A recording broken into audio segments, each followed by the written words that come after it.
ఇవాళ దొండకాయ కర్రీ కొద్దిగా డిఫరెంట్గా వండుతున్నాను. చూడండి, ఫస్ట్ ఉల్లిగడ్డలు ఫస్ట్ ఆయిల్ పోసాను 4 స్పూన్స్. తర్వాత ఉల్లిగడ్డలు వేసాను. ఇక్కడ దీనికి కావాల్సిన దొండకాయ, అల్లం, పచ్చిమిర్చి, కొత్తిమీర, టమాటా, పచ్చి కొబ్బరి. దీన్ని ఫ్రై చేసుకోలేదు. తర్వాత ఇది కొద్దిగా బ్రౌన్ కలర్ కావాలి. ఇది ఉల్లిగడ్డలు వేసేసుకుంటున్నాను. ఇది దొండకాయ వేసేసుకుంటున్నాను. నా కర్రీస్లో ఎప్పుడైనా కానీ కొద్దిసేపు అది స్పీడ్గా పెట్టి దాంట్లో నూనెలో కొద్దిగా ఫ్రై చేస్తాను అన్నమాట.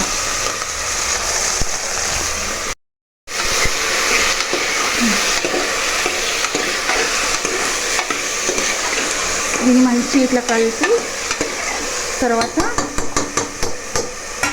అలవారం ప్రకారం నేను దీన్ని కొద్దిసేపు హై స్పీడ్లో నేను పెట్టేసుకుంటాను.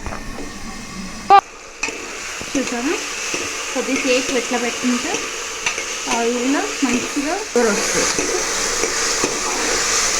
ఓకే, ఇదిగో మంచిగా ఇట్లా ఇదేయండి. ఇది దీంట్లో నేను అల్లం వేసేసుకుంటున్నాను. దీంట్లో కొత్తిమీర, పచ్చిమిర్చి. నేను కారం వేసుకుంటలేను.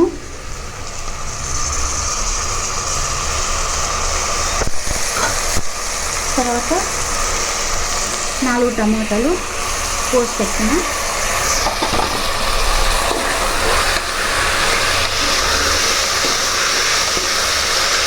మంచిగా మిక్స్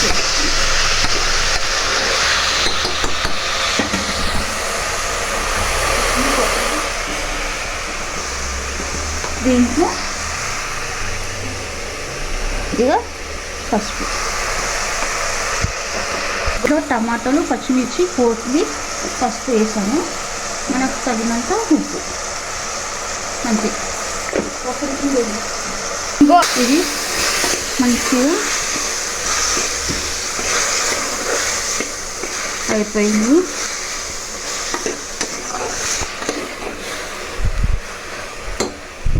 ఫ్రెండ్స్, దీంట్లో నేను పసుపు, టమాటాలు, కొత్తిమీర, పచ్చిమిర్చి, కారం వేసుకుంటలేను.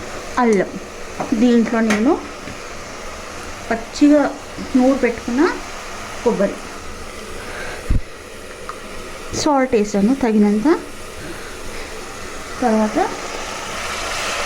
పచ్చి కొబ్బరి వేసేసాను. అంతే, ఇంకా నేను ఏమీ వేయలేదు. ఇది తర్వాత కొద్దిగా ఉడకడానికి కొద్దిగా వాటర్, అంతే. తర్వాత ఇది అంతా ఉడకడానికి నేను వేడివేడిగా దొండకాయ కర్రీ రెడీ. నా దొండకాయ టమాటా రెడీ.